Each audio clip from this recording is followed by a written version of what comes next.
Hello there, welcome to DaveTech YouTube channel, and in this video I am going to show you how to watch Crunchyroll on your Hisense Smart TV. If you find the video helpful, make sure to like, subscribe and share for more important videos like this. So if you have an Hisense Smart TV, here's how mine looks like. This is how to watch Crunchyroll. So the first thing you need to do is to make sure the application is installed already. So here's it, I already have it installed. If you don't have it installed, no worries. Just go over to your app store, which is going to look the same if you have a Hisense Smart TV. So here's the app store. Just go ahead and launch it. It takes a while. It's called Vida. This is on any Hisense Smart TV. Yeah, if you have an Hisense Smart TV and you don't have this app store, then you don't have the real Hisense Smart TV. So you go over here. What you have to do, just go over to your search box and here's the application. Just search for it, and here's how it looks like. Now I already have it installed. If you don't have it installed, you have to start by installing it.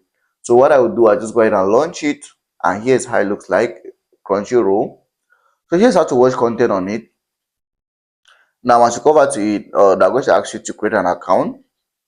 So you can create an account. So you can log into your account. You can start a free day trial, or you can just skip and explore. So skip and explore here, and as you can see, here's the content that I can explore on it.